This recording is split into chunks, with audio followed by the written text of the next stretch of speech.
توبہ کی قبولیت کے لیے شرط یہی ہے کہ بندہ اپنے گناہوں کا اقرار کر کے ندامت اختیار کرے۔ اعتراف قصور کے بغیر توبہ قبول نہیں ہو سکتی۔ علماء فرماتے ہیں، محققین علماء، الانسان مرکب من الخطأ والنسیان، انسان بنا ہوا ہے خطا سے، غلطیوں سے اور بھولوں سے۔ انسان کے اندر بھول کی بیماری بھی آ سکتی ہے، غلطی سے ثابت ہو سکتی ہے۔ تو جب انسان کے اندر یہ بات ہے کہ اس سے غلطی ہو جاتی ہے، تو پھر اس انسان کو بھی چاہیے کہ اپنی غلطی پر مصر نہ رہے، اصرار نہ کرے، ہمیشہ نہ رہے، بلکہ توبہ کرے اور اپنی غلطی اور کوتاہی کے اقرار کرے۔ جو بندہ اپنی غلطی کا اقرار کرے گا، اللہ جل جلالہ اس کے ساتھ خاص مہربانی کا معاملہ فرماتے ہیں۔ ایک مرتبہ کے سامنے یہ بات ذکر کی گئی تھی کہ جس وقت ایک گناہگار بندہ اللہ کے حضور میں آ کے روتا ہے، اپنی گناہوں کی بخشش مانگتا ہے، آسمانوں کے اوپر اللہ جل جلالہ چراغاں کرتے ہیں، لائٹیں کرتے ہیں، فرشتے پوچھتے ہیں یا رب العالمین یہ کیوں ہو رہا ہے؟ زمین کے اوپر کیا مسئلہ ہے؟ یہ جشن کیوں منایا جا رہا ہے؟ اللہ جل جلالہ فرماتے ہیں کہ اے فرشتوں، آج ایک بندہ میرے ساتھ صلح کر رہا ہے۔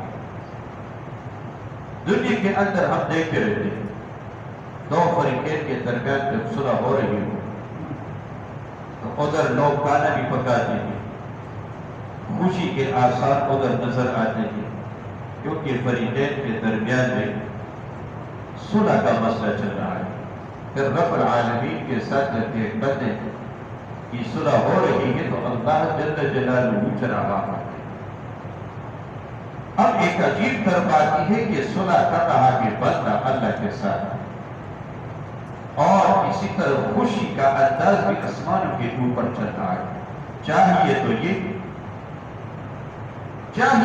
کہ یہ بندہ ادھر چراغاں کرے، خوشی اور جشن منائے، نہیں، اللہ جل جلالہ اس طرح کرتے ہیں۔ یہ کیوں؟ اللہ جل جلالہ فرماتے ہیں کہ میرے بندے میں تو تجھ سے ناراض نہیں ہوتا ہوں، تم مجھ سے ناراض ہو کے چلے گئے، تم نے مجھے چھوڑا، میں نے تو تجھے چھوڑا بھی نہیں۔ میں نے جب سے تجھے پیدا کیا، میں تجھے رزق بھی دیتا ہوں، میں تجھے صحت بھی دیتا ہوں، میں تجھے عزت بھی دیتا ہوں، قدم قدم پہ تم نے مجھے ناراض کر بیٹھا، لیکن پھر بھی میں نے تجھے نہیں چھوڑا، تم نے مجھے چھوڑا۔ تو تجھے چاہیے کہ چراغاں کرے، خوشی کرے، لیکن نہیں، تم میرے ساتھ قریب آنا چاہتے ہو، اس پر میں خوش ہو جاتا ہوں۔ آپ نے دیکھا ہوگا کہ جب ایک ماں سے ایک بیٹا چلا جائے ناراض ہو کے، اور پھر وہ بچہ جو ہے نا اپنی ماں کے پاس پھر آتا ہے، بچہ نہیں روتا ہے، ماں روتی ہے، خوشی کی وجہ سے ماں روتی ہے، زیادہ خوشی کی وجہ سے۔ تو رب العالمین کو اپنے بندے کے ساتھ 70 ماؤں سے زیادہ محبت ہے۔ یہ خشوع کون ہے؟ جب ایک بچہ اپنے بیٹے کے آنے پر اتنا خوش ہو جاتا ہے تو رب العالمین ذات اپنے بندے کے اس کے پاس آنے پر کتنا خوش ہوگا۔ حدیث میں بتایا گیا تھا پچھلی دفعہ جو حدیث بیان کی گئی کہ اللہ جل جلالہ اس سے زیادہ خوش ہو جاتے ہیں جب ایک عورت کی اولاد نہیں ہو، اس کو اللہ تعالیٰ اولاد کی امید پیدا کرے تو وہ کتنی خوش ہوگی وہ عورت، تو اس سے کہیں زیادہ رب العالمین خوش ہوتے ہیں۔ تو اس لیے اللہ جل جلالہ نے بندے کو جب پیدا فرمایا تو اس کے ساتھ بغض نہیں رکھا، اس کو ناپسند نہیں کیا۔ اگر کافر ہے، مشرک ہے، کتنا عرصہ کفر و شرک کے اندر چل رہا ہے، پھر بھی اللہ رزق دے رہا ہے، صحت دے رہا ہے، عزت دے رہا ہے، عہدہ اس کو مل رہا ہے، یا رب العالمین کتنا رحیم کا انسان، اس کو نہیں چھوڑنا چاہیے۔ اس لیے مولانا روح رحمت اللہ علیہ ایک مرتبہ عظیم انسان گزرے ہیں، مثلاً ایک بہترین جو ہے نا ہزاروں مثالوں پر مشتمل کتاب ہے فارسی زبان میں، تو انہوں نے اپنا واقعہ اس کے اندر لکھا ہے۔ بیت اللہ شریف کا طواف کر رہی اور جس وقت طواف کر رہی تو رو رہی، حتیٰ کہ طواف کے بعد 2 رکعت جو واجب الطواف پڑھنی ہوتی ہے تو اس کے اندر بھی جو ہے نا سجدے کے اندر رو رو رو کے دعائیں مانگ رہی ہے۔ تو کسی نے پوچھا کہ حضرت آپ اتنا روتے ہیں یہ کیوں؟ آپ تو اتنے بڑے ولی اللہ بھی ہیں۔ تو انہوں نے کہا میں اس پر نہیں روتا ہوں کہ میرا اللہ نماز قبول کرے، طواف قبول کرے، اذکار قبول کرے، میں یہ چاہتا ہوں یا اللہ جس دن گناہگاروں کی توبہ قبول کی جاتی ہے اور ایک کے بارے میں جو لسٹ تیار کیا جاتا ہے تو اس کے اندر مولانا روح کا نام بھی آ جائے، صرف اس لیے رو رہا ہوں کہ جس کی بخشش ہو جائے اور جس لسٹ کے اندر اس کا نام آ رہا ہے میں چاہتا ہوں اسی لسٹ کے اندر میرا نام بھی آ جائے۔ اتنے بڑے ولی، اتنے بڑے نیک انسان پھر بھی یہی فرماتے ہیں۔ خواجہ معصوم محمد معصوم رحمہ اللہ مجدد الفسانی رحمۃ اللہ علیہ کے بیٹے، اللہ نے ان کو بچپن میں ولایت دی اور چھوٹا بچہ تھا، لیکن جس وقت اذان ہو جاتی تھی تو نماز کے لیے جو ہے نا مسجد کی طرف یہ بچہ آتا تھا، چھوٹا بچہ تھا، نہ سمجھی بھی تھی۔ بچپن کے اندر بچے کتنا کھیلتے ہیں، کیا خواہشات، یہ بچہ پھر بھی آتا تھا۔ اللہ تعالیٰ نے عظیم ولایت اس کو دی۔ خواجہ محمد معصوم رحمہ اللہ وہ فرمایا کرتے تھے کہ جب ایک بندہ گناہ کر لے، اللہ کو ناراض کرے اور اس کے دل میں پریشانی آ گئی کہ میں نے کس کو ناراض کیا، میں نے کس کو خفا کیا، تو اس کا دل ٹوٹ جاتا ہے، پریشانی کی وجہ سے افسردہ ہو جاتا ہے۔ اور یہ عام قانون ہے کہ جب بھی ایک چیز ٹوٹ جائے تو اس کی قیمت کم ہو جاتی ہے۔ یہ قدرت کی بات ہے کہ جب بھی آپ ایک چیز 10,000 کے لے لیں، وہ ٹوٹ گئی تو یہ 500 میں بھی کوئی لینے کے لیے تیار نہیں ہوتا ہے، کیونکہ اس کا فائدہ نہیں ہے سوائے انسان اور گناہگار کے دل کے۔ خواجہ مولانا معصوم رحمہ اللہ فرماتے ہیں ہر چیز کے ٹوٹنے سے اس کی قیمت کم ہو جاتی ہے، لیکن جب ایک مسلمان گناہ کرے اور اس گناہ کی وجہ سے یہ دل کے اندر نادم ہو جائے، پشیمان ہو جائے اور اللہ کے لیے یہ روئے اور اللہ کو ناراض کرنے کی وجہ سے اس کا دل افسردہ بن گیا، اب اس کا دل ٹوٹ رہا ہے، گر رہا ہے، اب اللہ جل جلالہ کے ہاں اس بندے کی قیمت بڑھ جاتی ہے۔ تو ٹوٹی چیز کی قیمت جو ہے نا کم ہو جاتی ہے، لیکن ٹوٹے دل کی قیمت اللہ کی یہاں سے آتی ہے۔ اس لیے تو موسیٰ علیہ السلام نے ایک مرتبہ فرمایا یا ربی این ابغیک، میں کدھر تجھے ڈھونڈوں یا رب، میں کدھر تجھے ڈھونڈوں؟ اللہ جل جلالہ نے فرمایا یا موسیٰ ابغنی عند المنکسرۃ قلوبہم، ان لوگوں کے پاس میری خاص رحمت ڈھونڈے جن لوگوں کے دل گناہوں کی وجہ سے پریشان ہو گئے ہیں، میری وجہ سے کہ گناہ کرنے کی وجہ سے پھر میرے بارے میں فکر مند ہے کہ اب رب العالمین تو ہم کس طرح راضی کر لیں کیونکہ انہوں نے مجھے ناراض کیا ہے۔